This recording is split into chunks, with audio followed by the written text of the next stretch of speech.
Hello, this is Maria from Math Mammoth, and this is Mathy, my mascot. In this lesson, we are continuing studying negative exponents. And our first exercise is here, 7 over 2 to the power of -3. How will that go?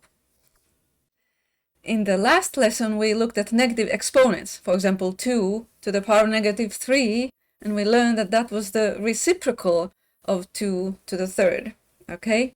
But here, the negative exponent is in the denominator. So let's see how that works. 7 over. And now this expression here with the negative exponent is a fraction in itself. It's this one. So we actually have a complex fraction. But we will use normal fraction division.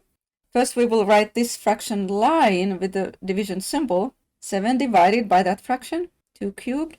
And now we change this to a multiplication. You've learned that in 5th grade. 7 times.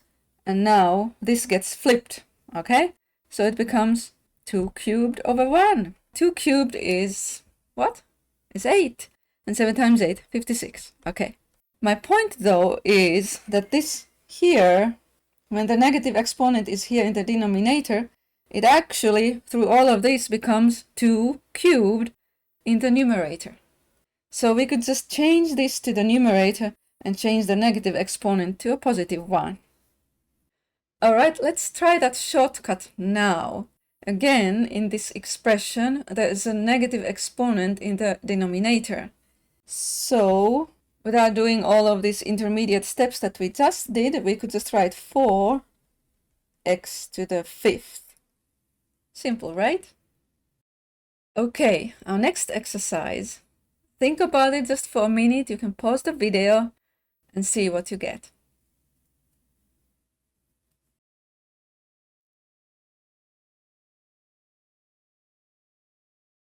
So we have 2/3, and then we have 5 to the power of -2, and we can flip these like I showed you earlier.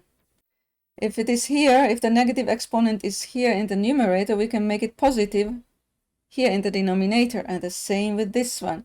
This one we will put to the numerator and make the exponent positive. And now 5 to the third and 5 squared. Here you can subtract the exponents. Or maybe if you don't remember that, you could write it out in full and see that they cancel. Like that.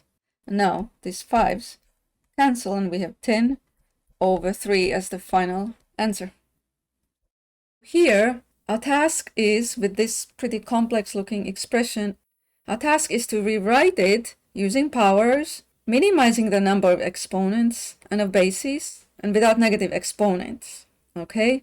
So we will undo the negative exponents and we will combine wherever possible so that we will only use the minimum number of bases and the minimum number of exponents.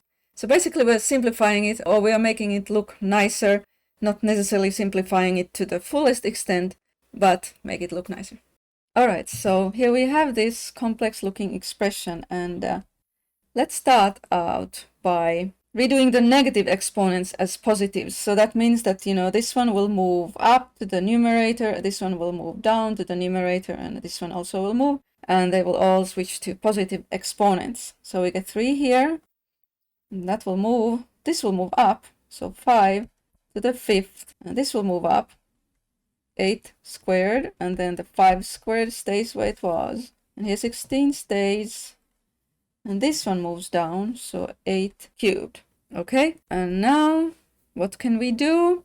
5 to the 5th and 5 squared. Okay, we can add the exponents there and get 5 to the 7th. Then with the 8s, actually the 8 squared cancels out completely, because this here, 8 cubed, is 8 times 8 times 8.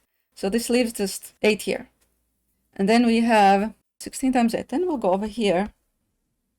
3 times 5 to the 7th. 16 times 8. We can still continue because the idea was to use the minimum number of bases. And now 16 and 8 both happen to be powers of 2. Yes. So 16 is actually 2 to the 4th, and 8 is 2 cubed. So what do we get? We add the exponents and get 2 to the 7th. Here we go. Now it's written with the minimum number of bases and minimum number of exponents, and it looks much nicer and simpler. Okay, I hope this was helpful.